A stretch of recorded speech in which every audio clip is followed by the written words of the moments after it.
The shadows of Angarsk. In the heart of Siberia lies Angarsk, a town characterized by its frigid winters and isolated atmosphere. Known for its rich mineral resources, Angarsk is surrounded by dense forests, giving it both beauty and an air of mystery. The people of Angarsk have long relied on the close-knit community for support, forming bonds through shared hardships. In the early 1990s, however, this harmony was shattered by a series of horrific events that would culminate in the emergence of one of Russia's most notorious serial killers, Mikhail Popkov, infamously dubbed the Werewolf of Angarsk. Part 1. A Troubled Childhood in Norilsk. Mikhail Popkov was born on April 7, 1964, in Norilsk, a city located beyond the Arctic Circle. His early years were marked by the struggles faced by families living in a Soviet-era city known for its harsh climate and industrial pollution. The son of a factory worker, Popkov grew up in an environment steeped in adversity. His father was often away at work, leaving Popkov to grapple with feelings of abandonment and frustration. Norilsk was not just a place of physical hardship, it was also a community where emotional expressions were often suppressed. Mikhail learned early on to mask his true feelings, presenting a calm exterior while harboring inner turmoil. As a child, Mikhail was quiet and introspective, traits that did not garner him much attention among his peers. Instead of forging friendships, he spent hours observing others, often feeling alienated from the camaraderie of childhood. This sense of isolation would shape his worldview, leading him to develop a distorted understanding of social relationships. When the family relocated to Angarsk, Mikhail found himself at a crossroads. While the move was an opportunity for a fresh start, it also intensified his feelings of insecurity. The abrupt transition to a new town only deepened his emotional scars. His adolescent years were defined by bullying and social ostracism, which left a lasting impression on his psyche. Rather than reaching out for help, Mikhail internalized his pain, leading to a growing resentment towards those he believed had wronged him. His feelings of inadequacy intensified, particularly in the context of masculinity, where he equated power with control and dominance. He began to develop a dangerous belief system, one that blamed women for his social failures and emotional struggles. Part 2. The Road to Law Enforcement. Mikhail's path took a significant turn when he joined the police force in the late 1980s.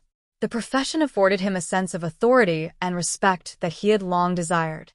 He excelled in his training, earning a reputation as a dedicated officer committed to the safety of his community. Yet behind the badge, his growing dissatisfaction with women festered. Popkov's marriage to Elena, a kind-hearted teacher, initially seemed to provide him stability.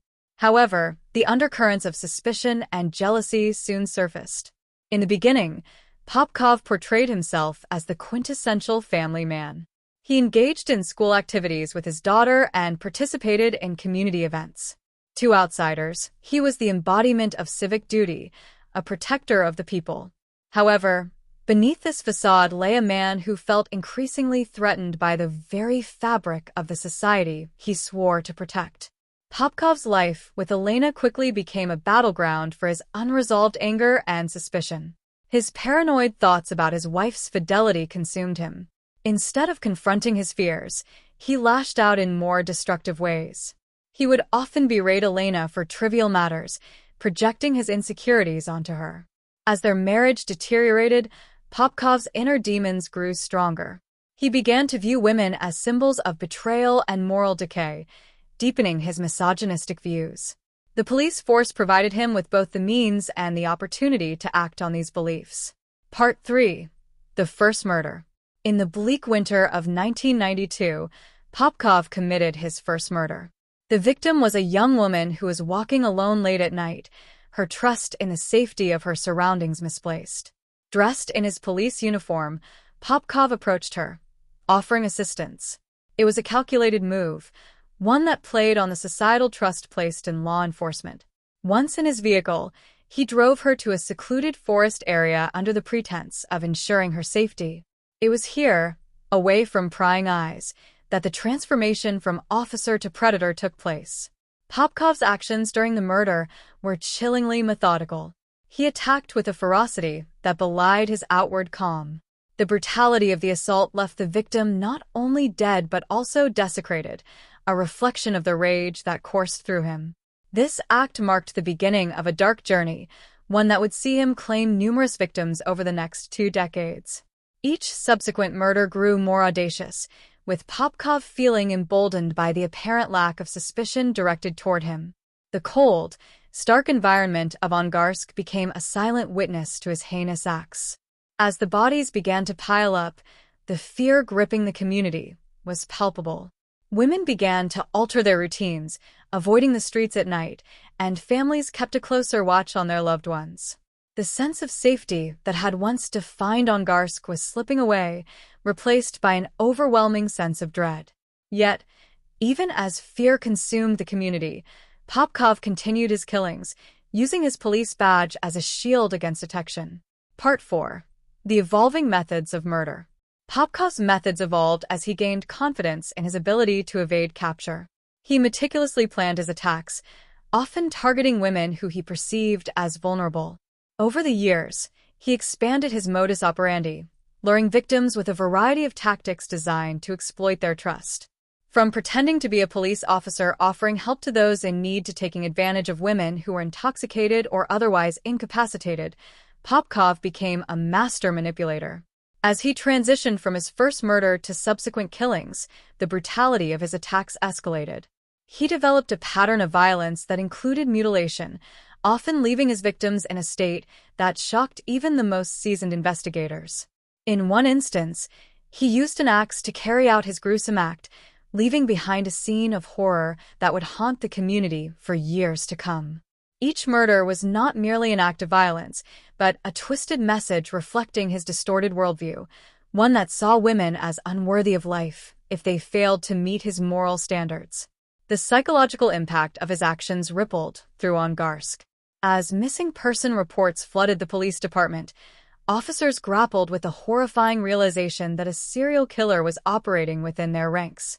Yet, they had no idea that one of their own was behind the gruesome acts. Popkov remained a trusted officer, participating in discussions surrounding the investigations into his own crimes, displaying a chilling detachment that allowed him to evade suspicion.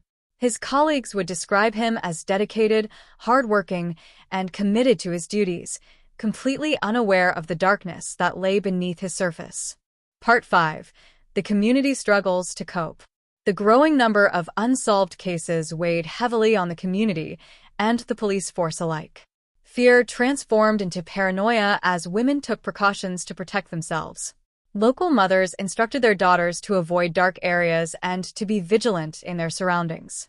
Friends began to walk in groups, and conversations shifted from school and work to the haunting presence of an unseen predator stalking the streets. The authorities, grappling with the absence of leads, implemented various strategies to curb the escalating violence. Community meetings were held, and police patrols increased. Yet, with every passing day, the killer remained elusive, taunting investigators with his ability to blend into the very fabric of the community he terrorized. The psychological toll on the police force was immense, with many officers struggling to comprehend how someone they worked alongside could commit such heinous acts.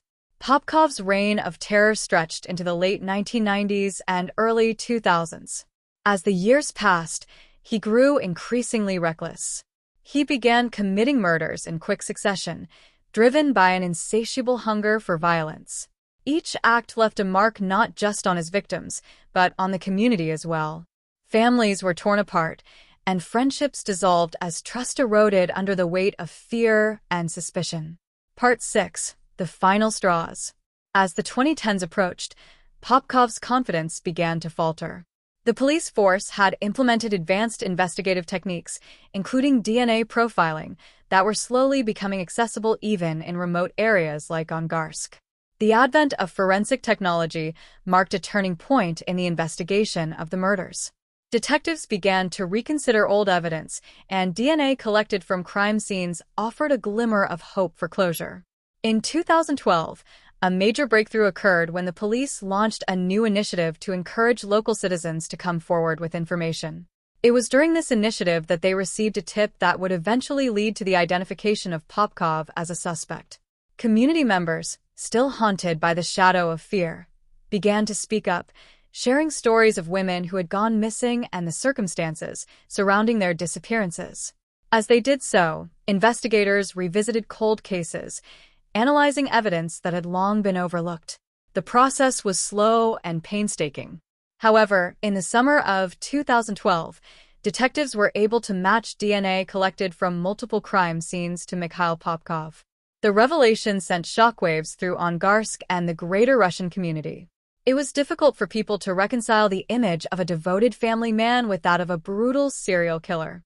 In the months that followed, the police worked diligently to gather evidence and prepare for an impending trial. Part 7. The Trial of Mikhail Popkov. The trial of Mikhail Popkov began in 2015, drawing intense media attention and public outrage.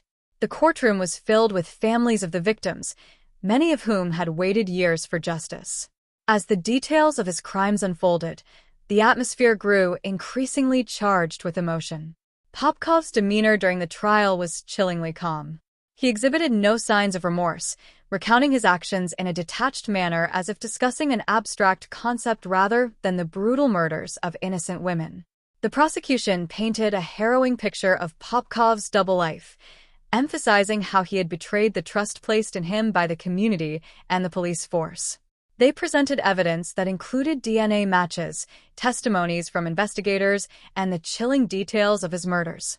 As each victim was described, the families present could be seen visibly shaking, tears streaming down their faces as the horrors unfolded.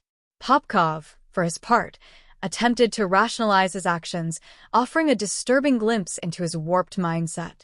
He spoke of his anger toward women, attributing his violence to personal grievances. His attempts to justify his heinous acts were met with shock and disgust from the courtroom. As the trial progressed, it became evident that Popkov was not just a killer. He was a man consumed by hatred, a hatred that had festered for decades, culminating in a spree of violence that left a community in ruins. Part 8. The Verdict and Sentencing. In late 2015, the jury returned a verdict of guilty on multiple counts of murder. The courtroom erupted in a mixture of relief and anger, emotions swirling as the judge handed down a life sentence.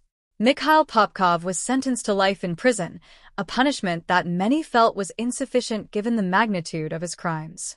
The families of the victims left the courtroom with a mix of emotions, relief that justice had been served, but haunted by the memories of their loved ones who would never return. Following the trial, Popkov's case prompted discussions about the failures within the police system that allowed him to continue his reign of terror for so long. The Russian police force faced intense scrutiny as the public demanded accountability and reforms. Questions arose about how an individual could operate undetected for so many years, and the implications of Popkov's actions extended far beyond Angarsk. Part 9. Societal Impact and Reforms. The legacy of Mikhail Popkov's crimes left an indelible mark on Russian society. The case highlighted the need for more rigorous psychological evaluations for police officers and the importance of effective community policing strategies. Public trust in law enforcement was severely shaken, leading to a nationwide reassessment of police practices. The Russian government initiated reforms aimed at improving the investigative capabilities of police departments, particularly in rural areas. Additionally, the case sparked conversations about gender-based violence in Russia as advocates pushed for greater awareness and protections for women. Campaigns emerged to educate citizens about safety, with a focus on the importance of community vigilance and support. The impact of Popkov's actions extended to discussions of systemic misogyny and the cultural attitudes that often contribute to violence against women. Part 10. The Continuing Shadows of Angarsk. As years passed, the memory of Mikhail Popkov continued to loom over Angarsk. Survivors of his crimes, as well as family members of victims, grappled with their trauma. Support groups formed, offering solace and understanding to those affected by violence. The town, once marked by fear, began to slowly heal, but the scars remained. In the hearts and minds of the residents, the shadow of the Werewolf of Angarsk lingered. Popkov himself became a figure of infamy, his story explored in documentaries, books, and articles across the globe. The horrors of his actions served as a stark reminder of the capacity for evil that can exist within individuals who appear to lead normal lives. The narrative of Mikhail Popkov transcended borders, capturing the attention of true crime enthusiasts and raising awareness about the darker aspects of human nature. Conclusion: a cautionary tale. Mikhail Popkov's life and crimes stand as a chilling reminder of how darkness can lurk behind seemingly ordinary facades. The horror he unleashed upon Angarsk reverberates in the hearts of those who remember, serving as a warning of the fragility of trust and the capacity for violence that can reside within the human soul. His legacy is a complex tapestry of tragedy, fear, and a call for justice, ensuring that the memories of his victims will not be forgotten. Through the lens of Popkov's story, society is reminded of the importance of vigilance and compassion, the need to confront the complexities of the human psyche, and the responsibility to create safer communities for all. The Werewolf of Angarsk, once a feared figure in the shadows, now stands as a symbol of the dangers of unchecked darkness and the urgent need for systemic change. Thank you for watching this episode of Peaceful Stories. If you enjoyed the story and want to hear more, please consider liking and subscribing to the channel. Your support helps us bring you more intriguing tales from the past. We would love to hear your thoughts in the comments, so feel free to share what you found most compelling or what stories you'd like us to cover next. Until next time, take care and remember to find peace in the stories that surround us.